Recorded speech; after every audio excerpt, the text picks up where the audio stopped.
All right. Well, namaste to everybody. What a wonderful, amazing time that we're living in. Source is so vocal and so much right now. It's just everywhere. The plan is going to be worked out no matter what anybody tries to do to stop it. And I'm so thankful for his confirmation and comforting that he constantly gives, that to follow the path and follow me. And so there's really is much hope for some, maybe not so much for others, but there is much hope for some that will come through. It's funny how all of these different branches, the spirituality, and yes, there are those people that I talk about, and those people are what they are, just like there's people in every form of structure that are the same, and they are what they are. I shared last week that what Source is trying to get people to do is to begin to watch and observe people and recognize by the behaviors, the actions, and the functions of somebody who they are, and then deal with it. And that's really difficult because you don't want often things to be what they really are. And so as you go along and Source keeps guiding and keeps protecting and keeps pushing, things will inevitably be rough sometimes, but they also will be conquering.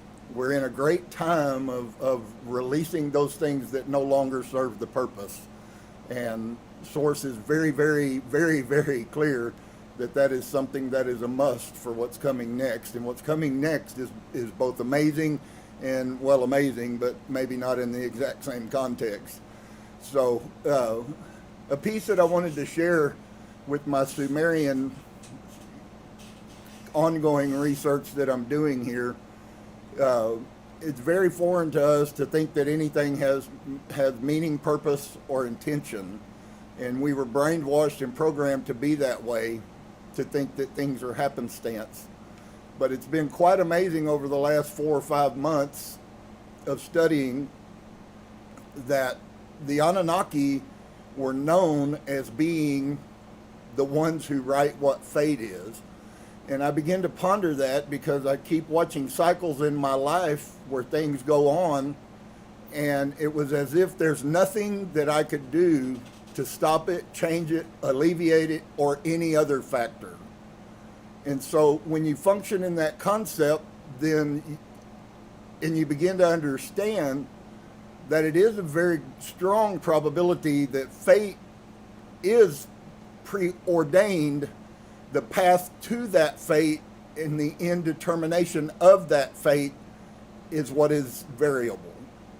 Just as with prophecy, a prophecy is spoken in the context of a prophecy which never made it to Christianity is, this is what's going to happen to you if you continue this behavior. Okay?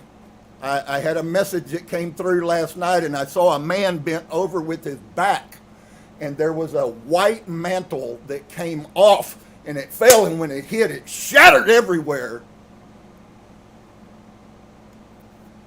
You take that for what it's worth.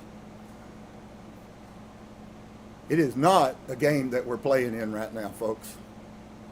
I'm sorry if I said it. The bullshit has to stop, and authenticity and those things are beginning to prove that my words bend reality and have value and function in Source's eyes. And so what we're going to see today has to do with the Christ, as it was last week. Little different nuances, little different pieces, but it is a picture to us that there is, it's not a Christian thing. It is a reality thing. That there is a rule that rules all of the cosmos, and that rule is called righteousness. Okay? Source began to give me some pieces the other day when I was driving and dealing with some struggles of people's behaviors. And Source said to me, think about what the Bible says about the kingdom of God. And of course, my mind immediately, because I went through about 5 years of this in Christianity where I couldn't make sense of Christianity because of this statement. And the Bible records that the kingdom of God is in righteousness, peace, and joy. And many people take that to mean some external thing, but it's really not. It really is the essence of that which I've been talking about, of the inner. And what was being said is that the kingdom of God is in you, and this is what the kingdom is. And if this isn't there, then neither is he present. Now, he's going to show you today that the words that I just said to you have been going on for thousands of years. This isn't new message. It also comes out in some of the Sumerian stuff that I've been watching. Okay? So there is a world that has always functioned outside of everything that we understand, and that world is called monad. Okay? You saw last week that do not think that God is in you. What you're supposed to be thinking is about you being in him. There is nothing that he is in, because he is everything. And because you don't understand that, sometimes you probably have some really screwed up concepts about what reality is. Instead of understanding that this is not my God and I must not be functioning because of unrighteousness and the rest. So when righteousness exists, then and only then can true peace come. That's why the Bible talks so much about liars, thieves, drunks, yada, yada, yada, yada. And all of those things are true in proper context. The context is the inside of you. The outside, I'm going to say it again, folks. The reality of all reality is that what you're doing and what you're showing to the world is a very minuscule picture of what you are inside. Unfortunately, I'm sad that sounds like it does, but it is true for all of us. Every single one of us. And so if you speak truth and it makes people mad, then it's very simple and easy to understand that truth is not what's in them. Something is, but not truth. Because truth never offends people who love truth. It only enlightens them. It only lifts them. It only strengthens them, even if that truth is harsh. So, fate is constantly happening. I had a date written thousands of years ago with fate today to be here to speak the words that I will speak. I had a choice. It's funny because the things that are going on, Source said to me, tomorrow, I don't care what you do, but you don't quit. I don't care what you do. Don't you quit. So he's aware of every single thing all the time.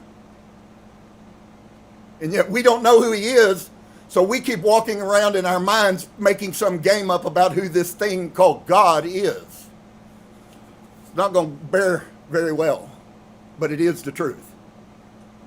So, the soul that is a member of God's household is one that is kept pure.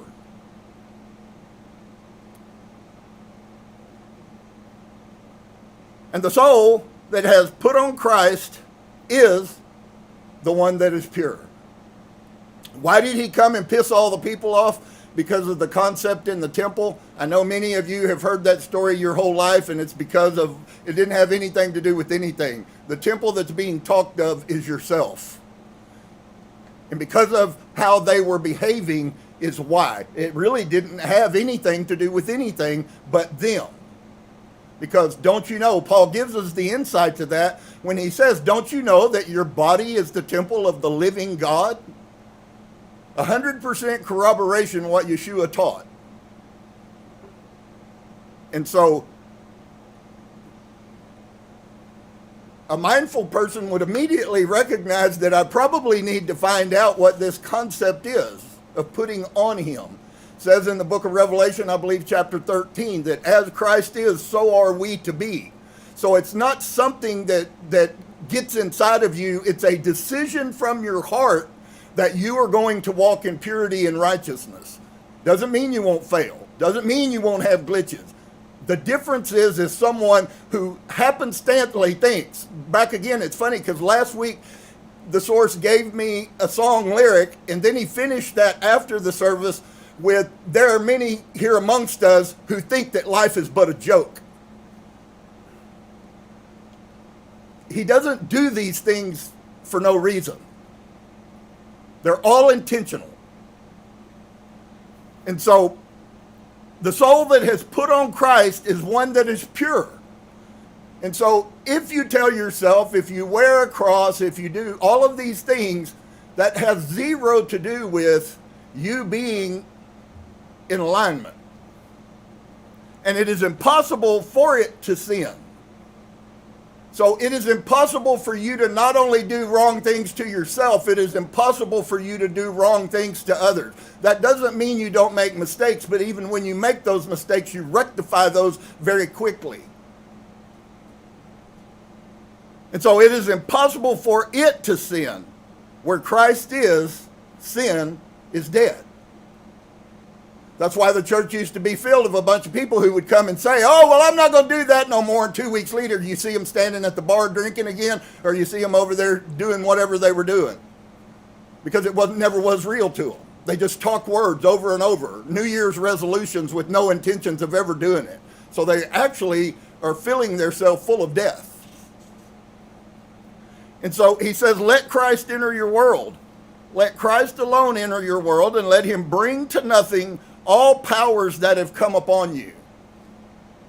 I'd like you to think about that for just a second. Let him bring to nothing all powers that have come upon you. That's really infinitely more significant than you have any idea of, because people are going to be charged by the universe for their behavior and their action. Okay, I said it, I'm going to say it again. You are not going to get away with one thing you have done. Not one word, not one action, not one behavior has been forgotten. And I got blessed to read the 8 tablets that the Sumerians wrote about the afterlife. And friend, the story that has been told by all of these people about the Akashic record is pathetically woeful compared to what the Sumerians knew about the Akashic record. Source asked me a question while I was doing this. He said, what do you think he's going to say when he sees how he made his family member feel every time he stole from him? Because he's going to see every time he stole from him. I don't know why he told me that, but that's what came through.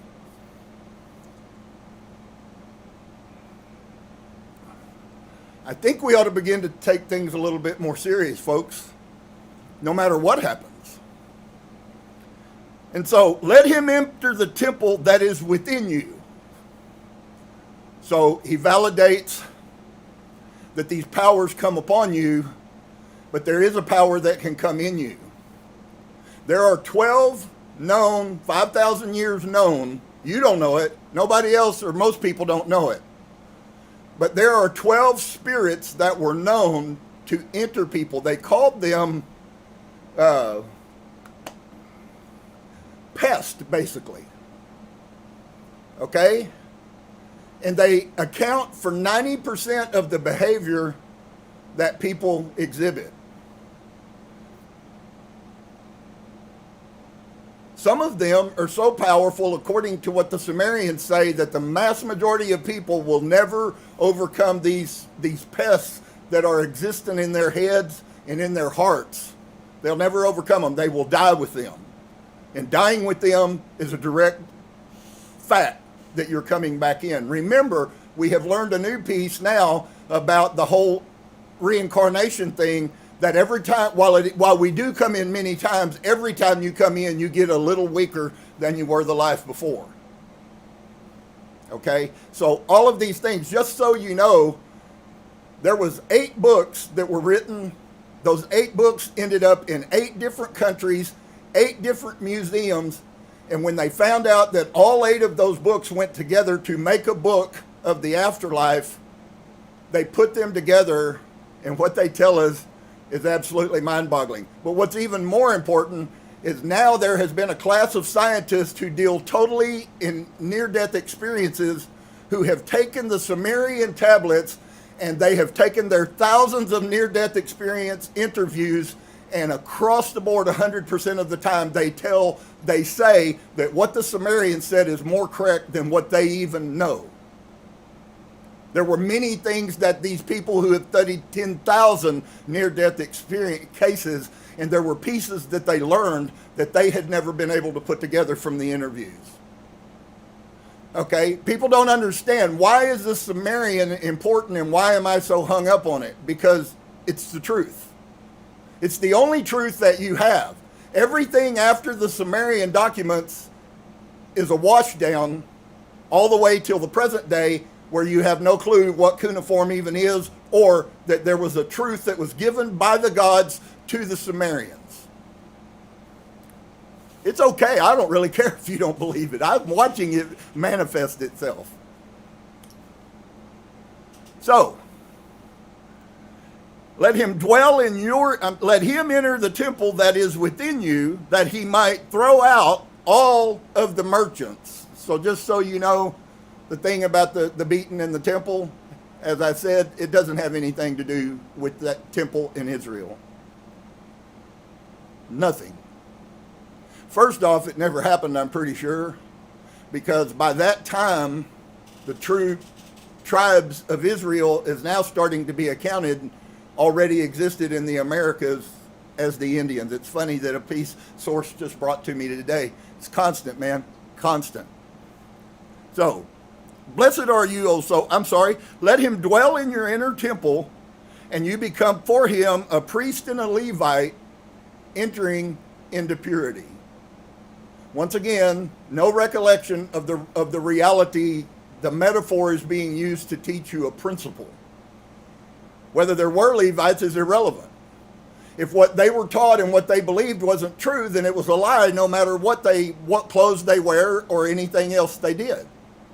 Which is how they sucker you, because they've so washed all of this other knowledge out, this ancient knowledge. Babylon's bad and Acadia is bad, and well, you know, the Ark of the Covenant was from Israel. So, let him dwell in your inner temple, and you become for him a priest and a Levite, entering into purity. So can I tell you that the whole of humanity's purpose, as far as source, the monad, which is as close as we have to a name of the monad. Oh, and just so you know, the reasons that the Anunnaki left this earth, although they did tell us they're coming and it's not going to be that far from now, but the reason they left is because there's something in us that doesn't even exist in an Anunnaki. Okay? And it's tied to the earth directly. And so, blessed are you, O soul, if you find this one in your temple. Well, there's a whole list of questions that come out of that. First off, you're blessed if you find it, which tells me immediately that there's a lot of people that are not going to find it. That's the first step. It says it's certainly implied, or they wouldn't have said it that way. Blessed are you, all humans, because that's what it would have said, not blessed are those who find it. And so let him bring to nothing all powers that have come upon you. Let him enter the temple that is within you, that he might throw out all the merchants. Let him dwell in your inner temple, and you become for him a priest and a Levite, entering into purity. I do want to show you something, and I read that whole thing for a purpose. The mass majority of people that are teaching spiritual BS now tell you constantly, I listen to them constantly tell people that they don't need anyone. And I hate to tell you this, friend, I trust this doctrine a whole lot more than I trust any of the modern day teaching. And this doctrine says you can't do it by yourself, no matter who tells you you can. Let him. That indicates you don't have the power to do it. Let him dwell in you. You only have one job, is the either letting or the not.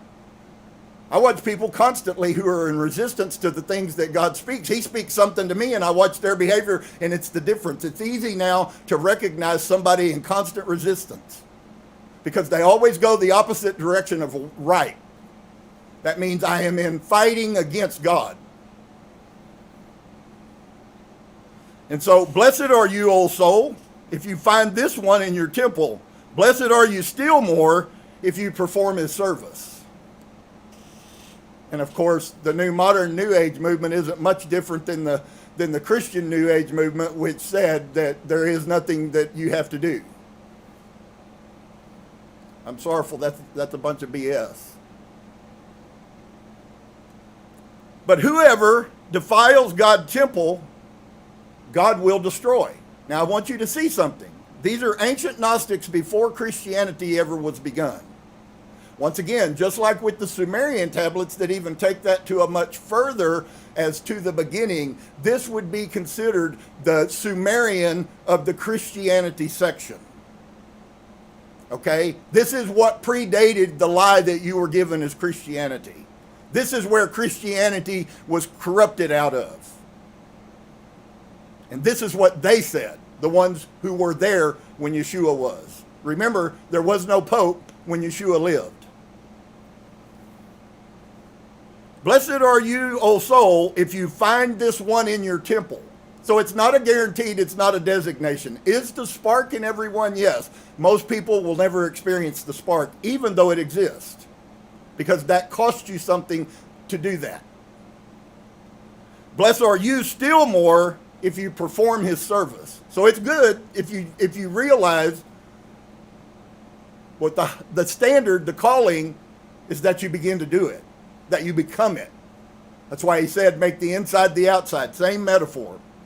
Yeshua only taught about 5 things, and he taught them 25 different ways. But whoever defiles God's temple, God will destroy.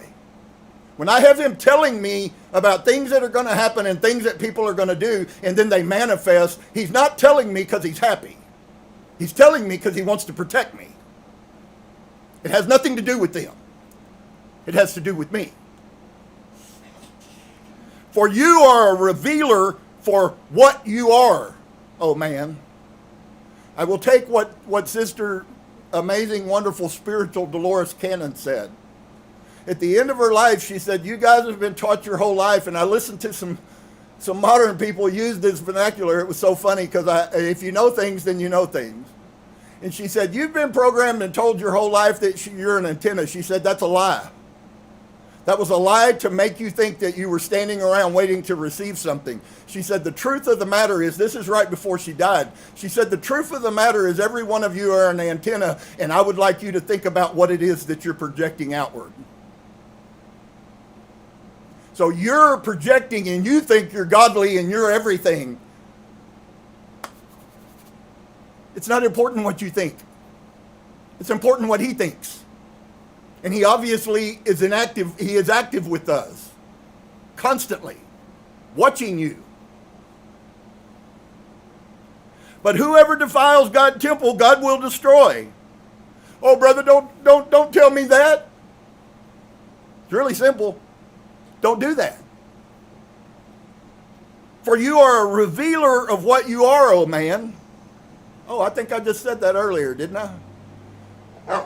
Really, for us, the external is really just an indicator to the rest of the world of what the reality is inside of you. I used to talk about it about people being the kaleidoscopes. I've watched that kaleidoscope spirit recently pop back up again.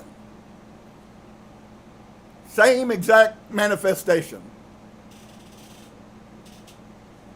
And so, if you throw this one out of your temple, for you are a revealer for what you are, oh man. A transmitter is also a revealer. A transmitter sends information. And you are sending. I've said this though in the past. You don't see your ego and you don't see how pompous you are while you stomp around thinking that you're someone, and yet everyone else sees it for what it is. But the only one that really needed to see it initially was you in the first place. And so if you throw this one out of your temple, for whenever the enemies do not see Christ in you, then they will come into you armed in order to crush you. That's the parasites I was talking about that the Sumerians wrote about 3,000 years before the Nag Hammadi was written.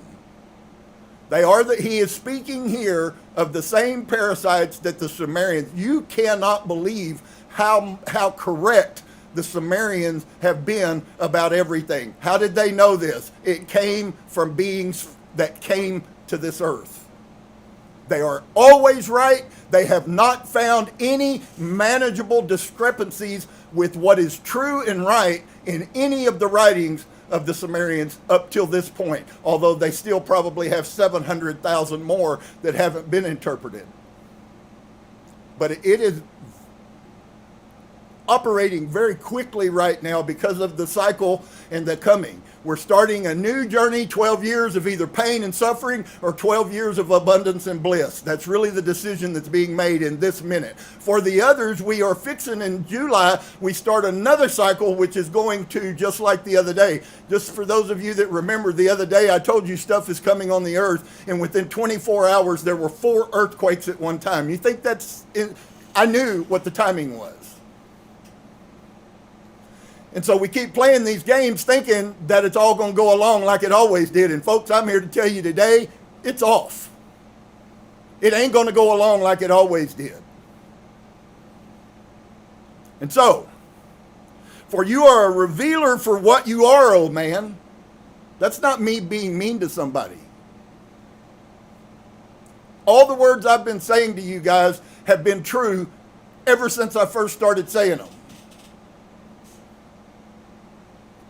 If you throw this one out of your temple for whenever the enemies do not see Christ in you, then they will come in to you armed in order to crush you. Oh, my child, I've given you orders about these things many times. I've preached this message to people thousands of times, and sometimes I swear to God I don't think they ever heard 2 words. So that you would always guard your soul. It is not you who will throw him out. You see, they just keep constantly validating everything I've been telling you. But he will throw you out. For if you flee from him, you will fall again into great sin, great self-destruction, and great destruction of those people around you. Both are equally the same. Again, if you flee from him, you will become food for your enemies. How many times have I told you about the archons feeding on human energy? They love it. They love to get you in a place and your mind gets all screwed up and you're infested with parasites and you start making stupid decisions and they eat that crap up like nobody's business. Sorry. It's all out there. I'm seeing this shit every day. New information is being brought to me by source. So, that's not important. Of course it isn't. Let's have fun and make jokes and be happy and jovial. Let's don't be serious, circumspect, not as fools, redeeming the time for the days are evil. All of you who are worthless, run away from your masters. All of you who are worthless, run from your masters. Not to them, away from them. And the person who is worthless in terms of virtue, goodness, and wisdom also runs away from Christ, the right that lives in you, or should be living in you. Everyone who is separated from him falls into the paws of the wild beast. Of course, that's been told to us in multiple different ways as well. Know who Christ is. Know who Christ is and acquire him as a friend. He is a friend that sticks closer than a friend. Your higher self is a friend that is closer than a friend. The monad is a friend that is closer to than a friend. And acquire him as a friend. Now, it's so funny because last week it told us that we're not to have friends, and this has come up a couple of times. I want to be careful that you understand something. It's actually more a quantitating of the behavior of humans and determining who you even consider to be a friend. That's the problem, not having a friend. That's why all of you people have been brainwashed. You go on Facebook and think that's reality and you click the button and says friend, and 9 out of 10 times that person would probably rather cut your throat than be your friend. So you have a false sense of reality about what a friend even is. And then you take that and you impose that. You know, it's funny, of the third things, it's when you impose, everybody thinks, oh, well, that's a preacher telling people what the Bible says, how they're supposed to behave. Rubbish. You have no consciousness if you could even think that. Okay? You impose it by your bad behavior, teaching people that you never said a word to that this is acceptable behavior. Sorry, guys. Everybody is teaching somebody something every day.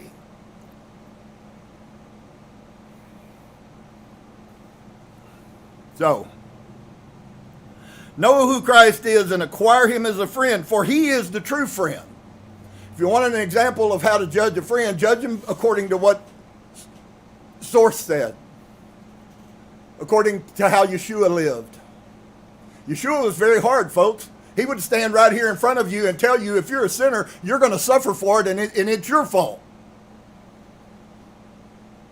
And if you do that today, well, I don't care, because I'm going to keep going no matter what.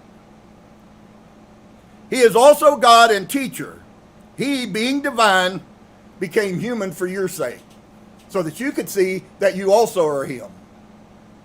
He is the one who broke the underworld's iron bars and bronze bolts. He is the one who attacked and threw down every arrogant tyrant.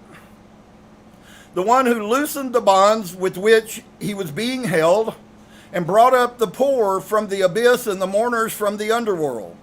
The one who humbled the arrogant powers, the one who through humility put arrogance to shame.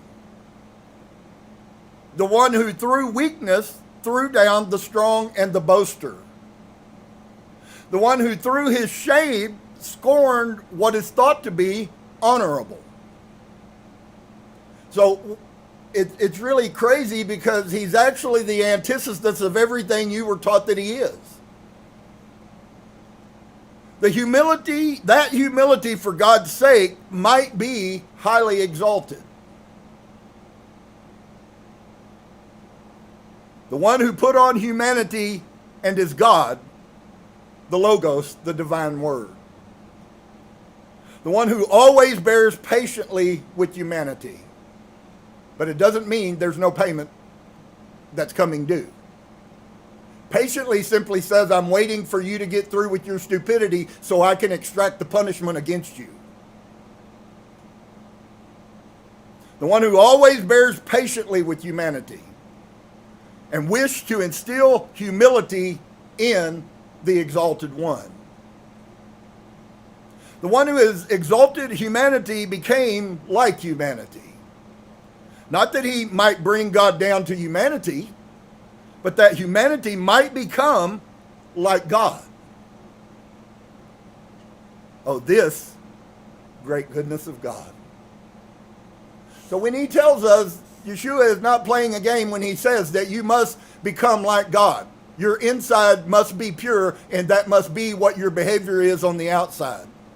And your behavior on the outside must become what you do inside in that purity.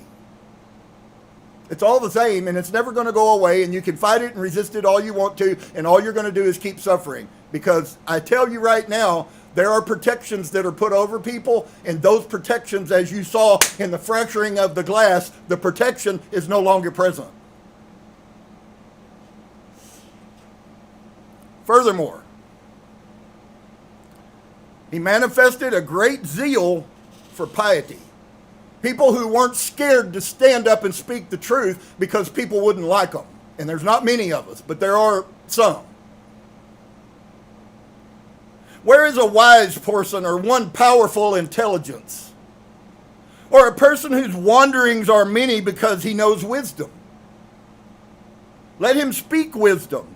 Let him utter great boasting. Did you hear that? Did you hear that? A person with great wisdom is supposed to speak great boasting, but great boasting about what? Great boasting about the power that exists, not about me. I have begun to watch reality warp and morph a little faster than what I've ever seen it before, and that's just the beginning. But it is going to be that everything comes out of a thought, and the thought is instantaneous. Let him utter great boasting. For everyone has become foolish. I made a statement and I said, you know, people are stupid. And I stand and I'm proud of making that statement because we have a million texts out there that are corrupt, and we have a whole series of texts that have been hidden by the universe for 5,000 years to now be exposed when we're within 20 years of the end of humanity as you know it, and nobody figures out that this might be important.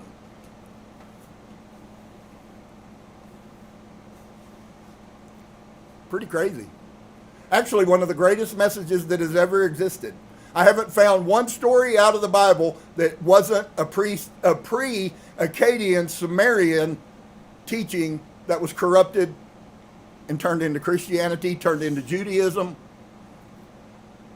I got blessed last night to see a tablet where they show you the correlation, the difference between the Ark of the Covenant.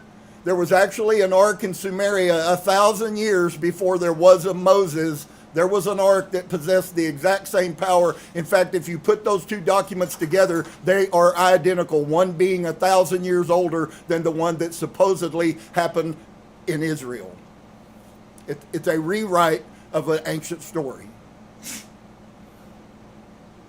All of this that you believe is reality and truth and biblical, all of it is a rewrite of a Sumerian story.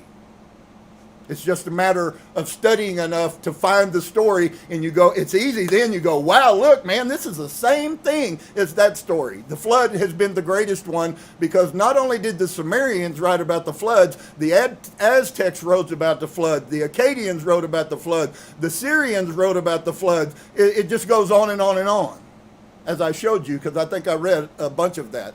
The Enuma Elish, we just read the Atrahasis. Many people took that and wiped it off and acted as if they were offended that we would find out where we actually came from. But I will tell you something, it identically parallels what Yahusha taught us about the Archons creating us. And just so you know, the Anunnaki are actually, this is a micro version of the harvesting of Lush. The bigger picture that comes out of Samaria is that the Anunnakis are the ones who set the fate for every war that's ever happened, because every time there's a war, they get a big incision of negative energy. They apparently weren't mining gold, they were mining energy, which is what they had need of on their planet. And we became the producers of that negative energy.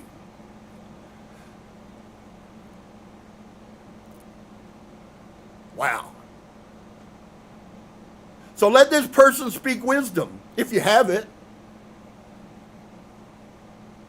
Let him utter great boasting, because he won't boast about himself. He will boast about the universe in monad. For everyone has become foolish. So if you don't like that, get mad at him.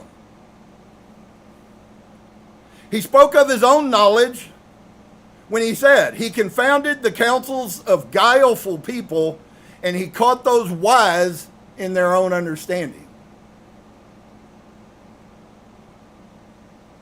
Who will be able to discover the counsel of the Almighty? Or describe divinity?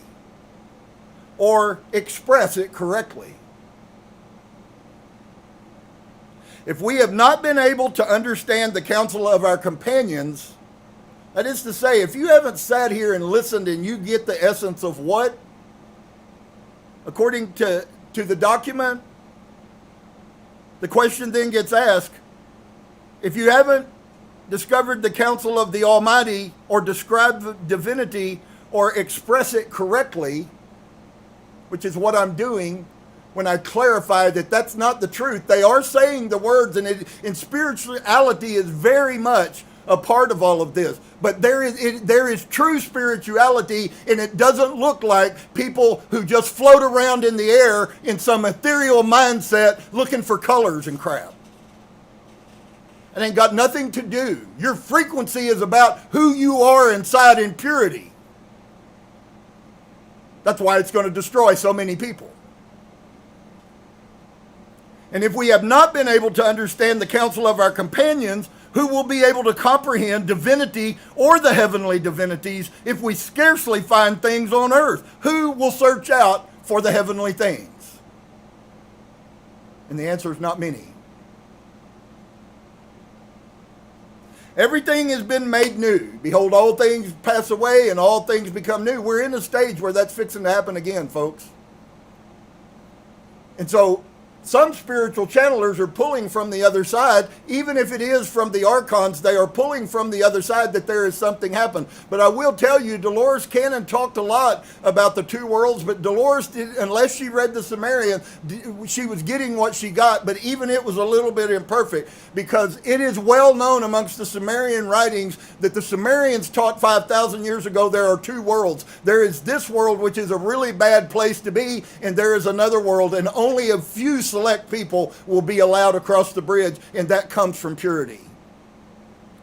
So all of the rest of the crap that you think is going to save you is a joke. A great power and great glory has been revealed to the world. Indeed it has. Great power and great glory. The monad is real. I have a piece of the monad inside of me. I can foster that, I can clean that, I can rub that, I can polish that, I can remove the humanity that blocks that if I choose. But it is a choice.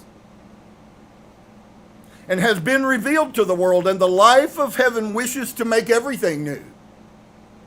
So in reality, the reality of this is that everyone won't, but all of those that do will then produce, quote unquote, the new heaven. The rest will go to the Apsu, which if you understood the Sumerian as a place where it's dry and there's soured water and all kinds of stuff. It's a very long document that talks about what happens to people after they die. And the near-death experiences are now saying that that's absolutely correct.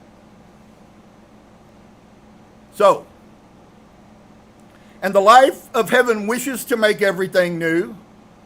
The life, the monad. The monad is the life, folks. Whether you call him monad, which is the name that that Yeshua and them used, or whether you call him source is absolutely acceptable, or whether you call him God is absolutely acceptable. It's not about what the name is, it's about what the essence is, and you having the understanding from someone who has wisdom to help you understand what the essence of the light is. And if you could do that all by yourself, you would have already done it, probably. He never intended for us to be alone in this. Never. That is a concoction by modern spiritual and Pentecostal and Christian doctrine, so that they don't have to answer anybody for their wrong beliefs. And that he may cast out what is weak and ever black garment. Dig this. What is your garment? Is your body. What is weak is your mind. That he, the life, the one that I keep saying, believe it or not, he watches everything you say, and he watches and makes note of everything you do. There is nothing you've ever done that he has forgotten. That's why when he made that statement to me a few weeks ago about that I said earlier, that's why it was so shocking to me. Because I immediately began to sit back and think, my God, what about all of the things when I was living and didn't care about the world or right or good or any of that stuff? What about all of those things? People steal and have no consciousness of it, but the universe grabs and retains every bit of that. And you're going to see what you did to those people every time you did that. Everyone. The millions you can't remember.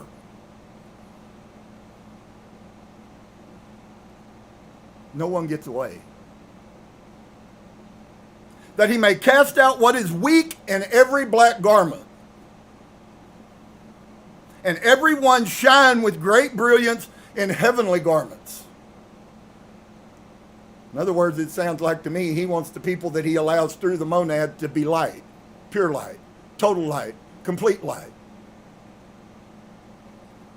To make manifest the command of the Father. What is the command of the Father? That would be a very good question to come to peace with inside yourself. And that he might crown those wishing to contend well. Did you see he has all of that power? He can do anything all the time, anytime, every time. There's nothing that is not available 10 million times outside of anything that our mind could. And yet all of that is based off of, for the Father, for Monad, all of that is based off of those people who wish to do good. I'm not talking about you've had a passing thought that maybe you ought to change the way and then you went right back to who you were 2 days later. I'm not talking about that kind of nonsense. That ain't nothing but a New Year's resolution. I'm talking about the ones who fight to contend well. That's why Paul said fight, contend. Christ is the judge of the contest, whether you fought well or whether you didn't. And the one who has given each one the crown of those who contend well. He teaches everyone to contend. So everyone, those who do and those who don't, had someone like myself telling them the truth, and some resisted and walked away, and they suffer because of it, and that's their problem because they made a choice to do so. They wanted the suffering more than they wanted the peace and righteousness that would cost them their whole life. He teaches everyone to contend. He who has the first contender received the crown. So, just so you know, he came and fought too. What are we fighting? Are we fighting the devil? Are we fighting demons? Or are we really fighting ourselves? Most won't. Most have about as much fortitude as 2 or 3 days, and that's the end of it. And the first contender, he received the crown, gained the victory, and appeared, giving light to everyone. You are the light of the world. It's been given. You were told. If you don't care about it, if it doesn't resonate, whatever your words you want to apply to it are, you obviously did not recognize the significance of it. That's the point. Everything has been made new through the Holy Spirit. Oh, where does the newness come from? Exactly what Paul was talking about when he said a renewed mind. Exactly why the Kabbalion, who is outside of religion, tells us that everything is mind. Can I tell you why they say those things, folks? Because everything is mind. Your destruction is going to come from your own mind. Constantly. You can even hear that in the spiritual world, talking about people who constantly destroy themselves. They constantly sabotage their own life by stupid decisions with no reasoning, no thought process. I just feel like this, so I'm going to do it. And then they have to pay a price. And then the problem is sometimes those prices become permanent. You can't ever heal them. And so now you're on your own. Which is why Source says you're going to miss it when it's gone. And he says that beforehand so you know. You weren't ignorant. You were told. You just chose not to. Everything has been made new through the Holy Spirit and the mind, which is your source, your light, your divine, the Holy Spirit, and your mind. Who can glorify God adequately? O Lord Almighty, how much praise shall I give you? No one has been able to glorify God adequately. It is you who have glorified your word in order to save everyone, O merciful God. It is he who has come forth from your mouth.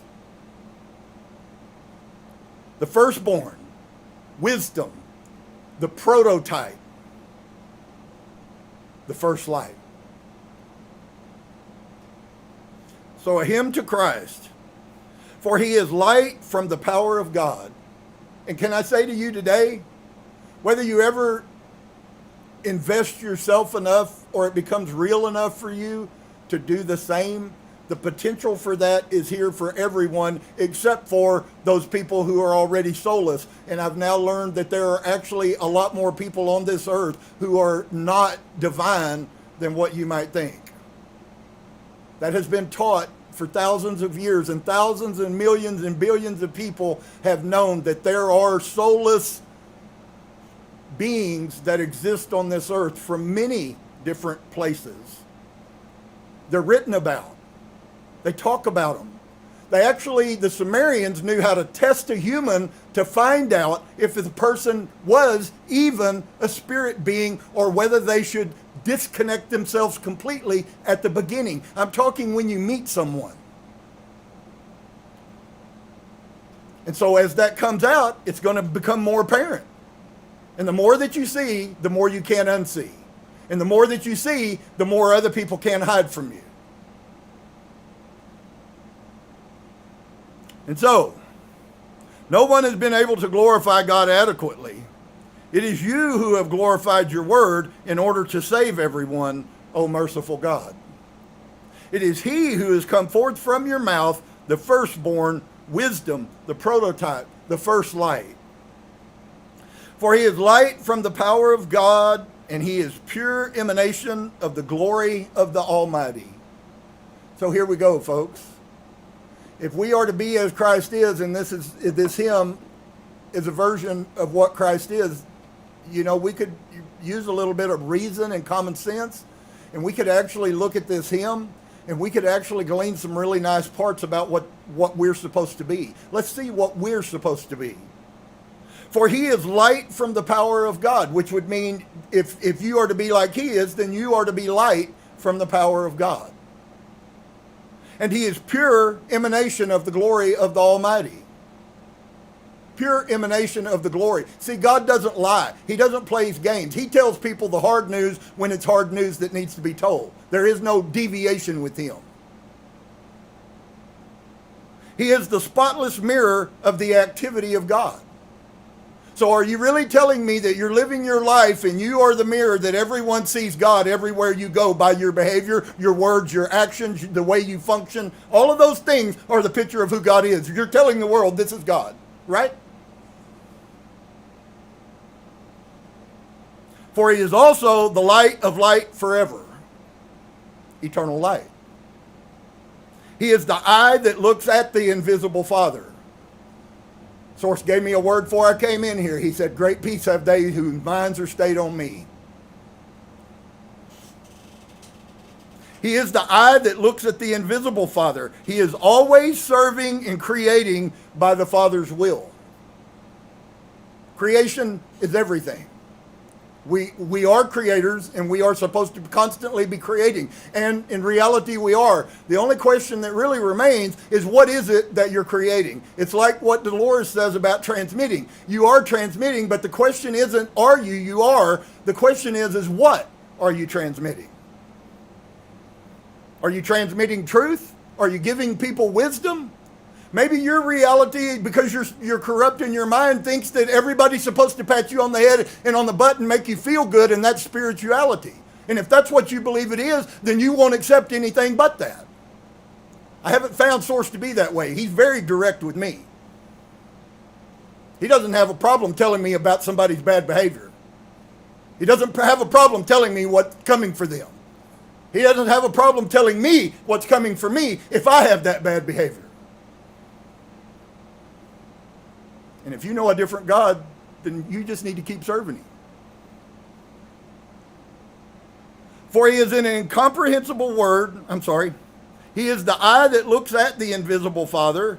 He is always serving and creating by the Father's will. So one piece we can have about the Father's will is that we're always creating. And I think everybody, or most people anyways, with any reasoning at all, would recognize creating in the positive sense. Because many people are creating, but it's in the death and destruction sense. He who alone was begotten by the Father's good pleasure.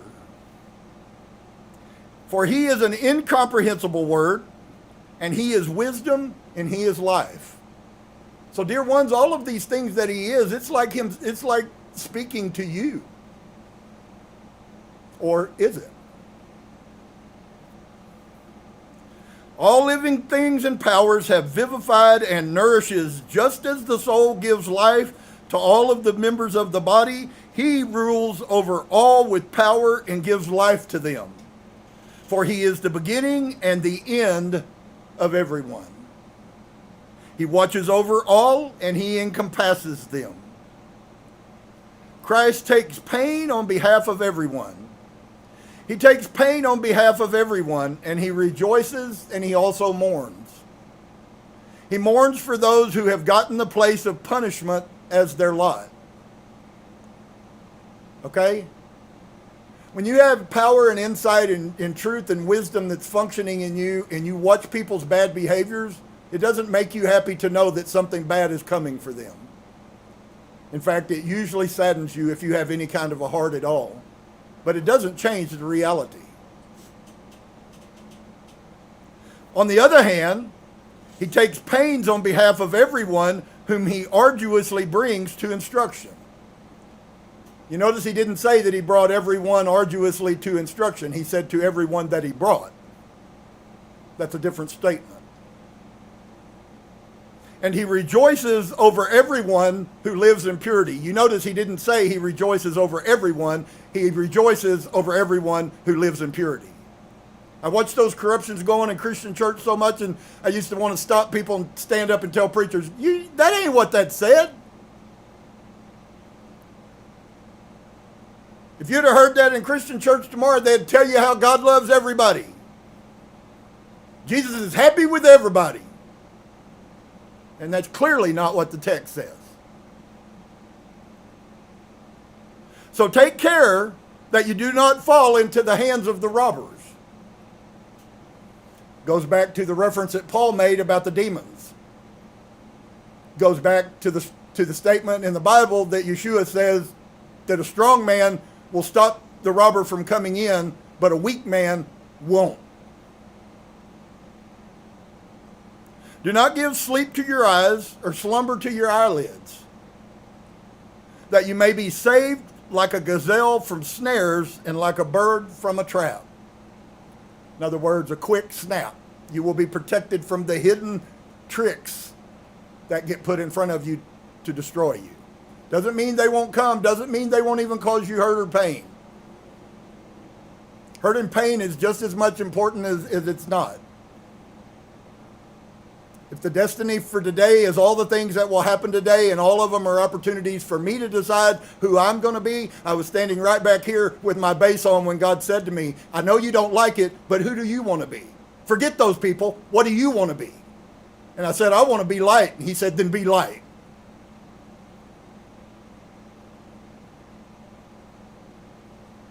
Fight the good fight as long as the contest lasts. So we're in a fight till the end, folks.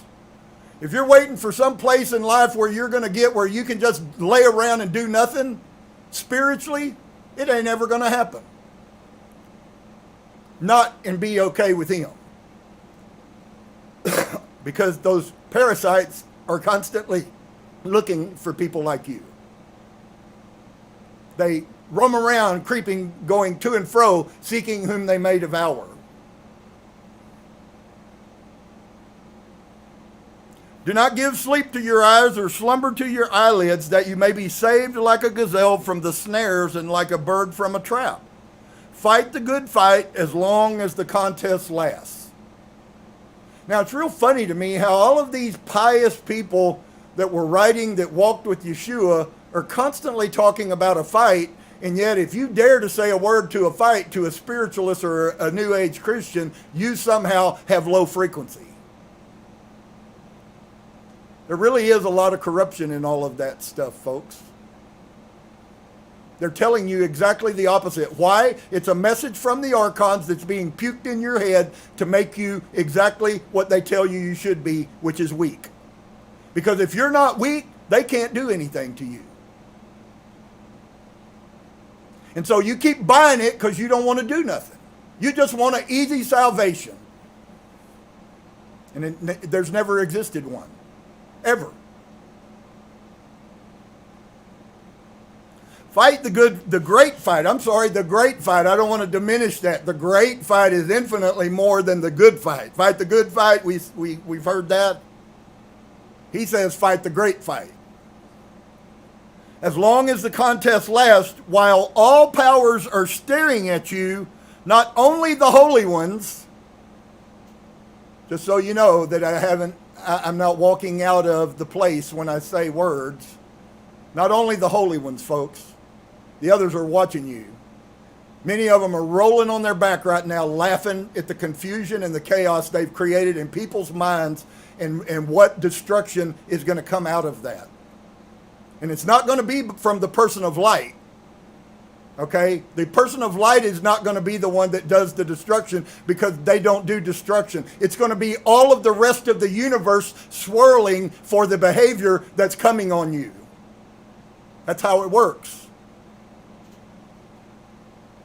And so, fight the great fight as long as the contest lasts, while all the powers are staring at you, not only the holy ones, but also the powers of the adversary. Woe to you if you are vanquished in the presence of everyone watching you. And since they're watching you from the heavenly realm, they're watching you no matter where you are. So, if you fight the fight and gain the victory over the powers that fight against you, you will bring great joy to everyone who is holy. And you will bring great grief to your enemies. And so now you can take that statement and you flip that statement and it gives you the opposite context or the opposite side of that picture. If you are destroyed, then you bring great grief to the holy ones and you bring great happiness, which is why I could say with no conscience that they're laying on the ground, rolling on their backs, laughing at you, and you're totally oblivious to what's going on. Okay, maybe you like it that way. I don't know what your timeline is. I don't know what mine is some days, but I know he keeps telling me the same thing. Keep going, keep going, keep going. So, and you will bring great grief to your enemies. The judge of your contest is entirely helpful, since he wants you to prevail. It's really, maybe for some people, maybe you're got enough issues in your kaleidoscope that you can't even see that the truth of the matter is every day that the universe really wants you to win and be successful. The only reason you're not is because you choose not to. That's the only power that can constrain you is your human mind. And nobody can help you. And people don't want to be on their own and they don't want to stand on their own feet. They want to do things under the cover and covertly. And I'm going to do this so I can create fear in someone. There's no room for fear, folks. There ain't a person on this earth that has control of me. You ain't got enough power to control me. And never will have. Listen, my child, and do not be slow of hearing. Soar aloft like an eagle when you have left your old self behind. Why have I been talking for a year and a half now about us being honest with ourselves about who we are? I know people that are so full of ego and have no consciousness of it, and they've done nothing to find it. It's really going to be the biggest destroyer. And thank you, Brother Cliff, when you said that about ego really is one of the greatest destroyers that there is. It's very prominent. And when you see it, you can't unsee it. And unfortunately, most of the people I know that are egomaniacs, they can't see it and never will be able to. They just continue on. Oh, I need to be somebody. Oh, I want everybody to look at me. Oh, I'm something. Oh. I don't want to be seen more. I want to be seen less. I don't need an ego. I know who I am, and I know who he made me to be. And if you came to that place, you wouldn't need one either. So, do not be slow of hearing. Soar aloft like an eagle when you have left your old self behind. So, all of the stuff in the Bible about you're going to soar, Steve Miller's song, you can't even do that until you release yourself. As long as self controls you, you are tied to the ground. In a metaphor. You'll never grow. I don't care how much you convince yourself you're spiritual, you can meditate till you die, and you ain't ever going to find the truth. Because you refuse to find the truth, which is me, is the problem.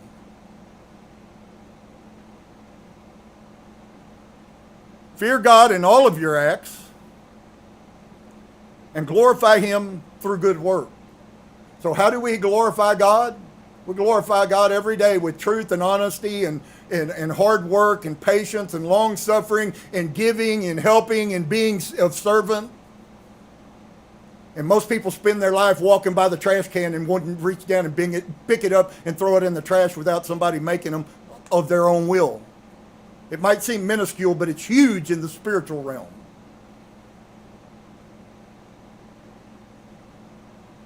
Fear God in all of your acts and glorify him through good work.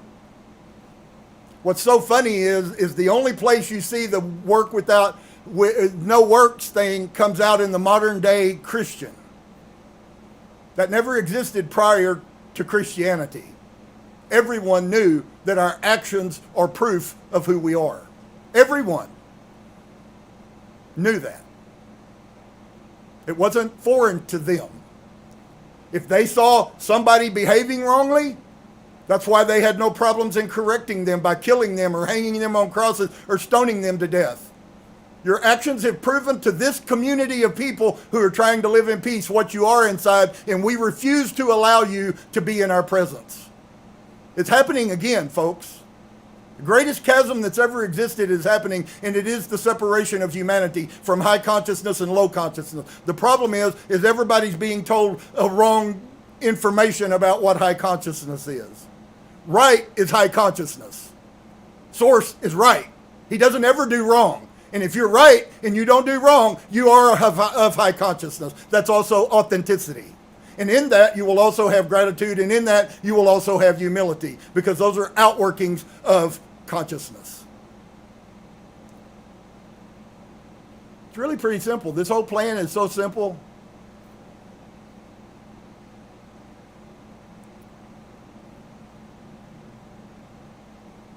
Wow.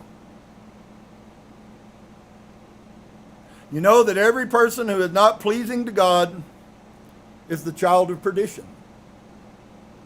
I shared with you guys 5 or 6 times that Source said to me, Rob, the main thing is alignment.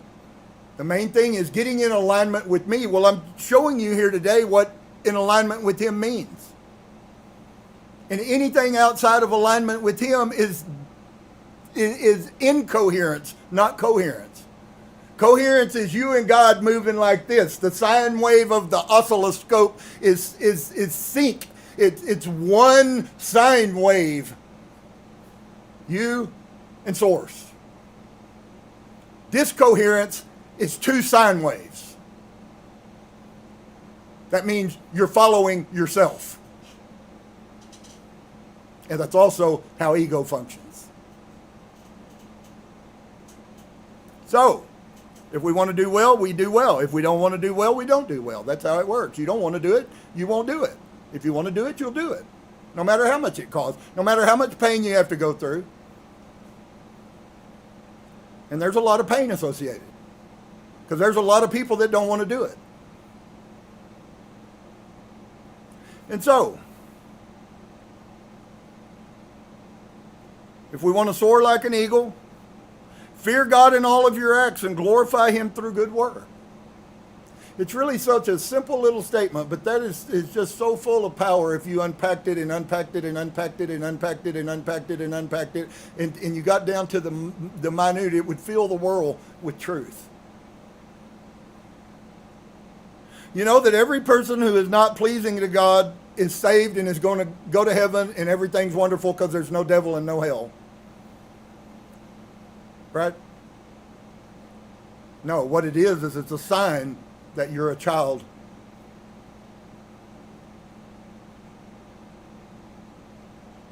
And we'll go down to the abyss of the underworld. You guys may not know that. Everybody always thinks that, but really the most ancient writings, and there's a lot of them about the Absu, is where dead people go. It never has been heaven, never will be heaven. That was a concoction by the Christian church. That was a concoction by the Jews. Never has been a heaven in that concept. You will go to the Absu, the place where dead people go. And by your choices and by who you were as a person while you lived on this earth will determine what happens to you down there. There is reincarnation that is involved, but the reincarnation that was ancient before there ever was a Vedic India or any guru is not exactly the same as what the Vedics are teaching you is the truth. And then the corrupt version, which everybody is talking about in this society, which is corrupt from the Vedic as the Vedic is from the Sumerian. So what I'm watching is it seems to be about 3 or 4 major waves that emanates out from Sumerian. They're major waves that have happened in time frame where the corruption and the change of the story, and they use the same stories, but now it's different gods and yada, yada, yada, yada. It's horrible once you read it. You read the Bible and then you go read the Sumerian story and you go, well, why the hell did we even print a Bible? It's all corrupt. So, all of this patience of God who bears with everyone. Does anybody remember the statement in the Bible that says that it's a fearful thing to fall into the hands of the living God, but it also tells us how long and how long-suffering and how patient Source is with people? Which bears with everyone, which desires that everyone who has become subject to sin be saved. And when you understand that the connotation of the engulfment of sin is you and what you do to people, has nothing to do with anything else. What you do to yourself and what you do to other people, that is sin. If there is a term, sin. I call it actually seed, because you sow your own death and you try to sow death into other people, and you're going to pay a price for that. Versus sowing life into other people through wisdom and long suffering and speaking the truth, even when you know they don't stand it. Won't listen to it. It goes in, it goes out, they never change. You still must continue to do so.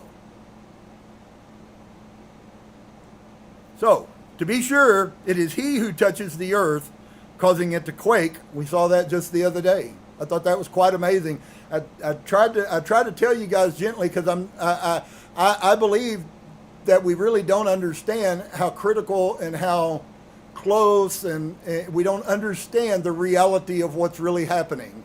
And it's understandable. You guys I haven't spent near the time I would love to, and you guys, most people, haven't spent any time trying to learn. Maybe they went and watched one video. Okay, well, now you figured the whole world out, right? They wrote for 5,000 years and still didn't write everything that was. So, oh, this patience of God, which bears with everyone, which desires that everyone. So I want to say this a piece to you. If God desires it, is a different statement than God makes it. His desire is that all prosper, but all will not prosper.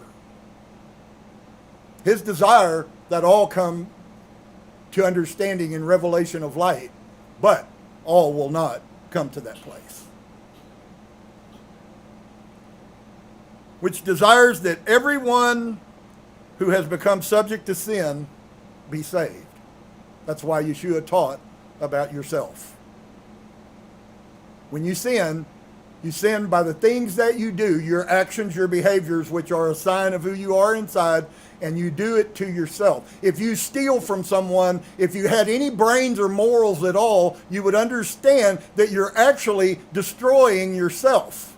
You think it's good because you got something for free, or you hurt someone, or whatever the hell the motivation is. And the reality is you might have taken a sledgehammer and smacked yourself between the eyes with it for the damage that you've done to yourself. Oh, well, you won't see it today, but it doesn't mean that you're not going to see it. Just means you don't see it right now. Continue on, dear one. But no one prevents him from doing what he wants. Doesn't prevent God, doesn't prevent you. God's going to do what Source does. Source is going to speak to me. He don't care how much you don't like me. For who is stronger than he, that he might prevent him? To be sure, it is he who touches the earth, causing it to quake and causing the mountains to give off smoke. It is who gathered the waters of such a great sea as in a wineskin, and weighed all the water in the palm of his hand. Only the hand of the Lord has created all of these things. This hand of the Father is Christ, and it fashions all things. Through it, everything has come into being, since it became the mother of everything. It is he alone, existing always as Son of the Father. That's why we learned way back there in the teachings, even before they expressed the archons. And they told us that before anything else was, the first emanation was Barbello, or she's got another name. Anyways, she was the first thought. And then the being that was created was Yeshua, not the physical body, the spiritual self was the second thing created. And then a whole bunch of spirit beings. So just so you know, the spirit beings that everybody's talking about, I don't know if you've listened to too much stuff, but it really is. So this has really been wonderful too.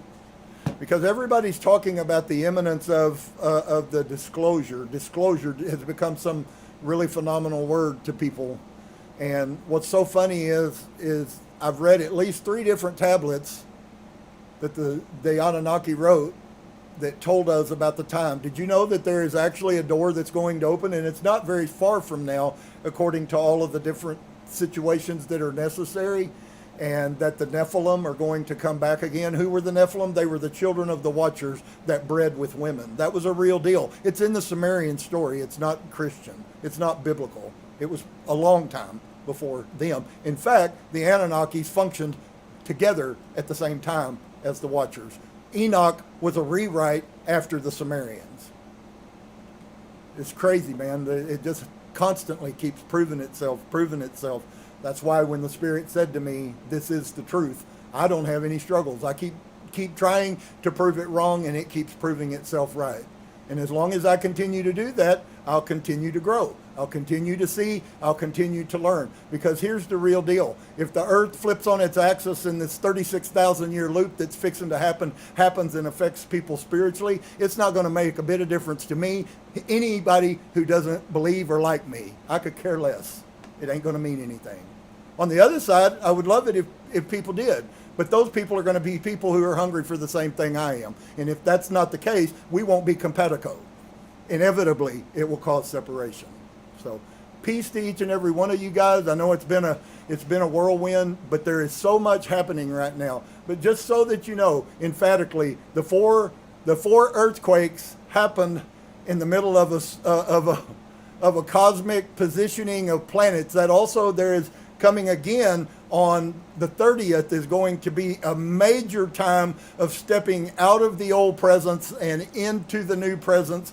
And those who do and are ready and who do not hesitate and who are aware of what's happening, those people will move in, and the next 12-year cycle is going to be full of abundance. So with all the things that are going on, I'd rather go in full of abundance than I would coming out of something that hasn't been amazingly wonderful, to be quite honest with you. It's been very difficult, this journey. That's why he told me, your journey's over, and then a week later told me, now you're ready for a new journey. The new journey is going to be amazing. Blessings to each and every one of you. I hope you guys experience all that the universe desires for us. It's all here. It's in the Sumerian. It's in the Babylonians. It's in the Akkadians. And if you'll put them all together, they'll corroborate the story in the right manner. And they also open your eyes that there's some of those stories that aren't right. So peace to each and every one of you. I hope you make it through. Shalom.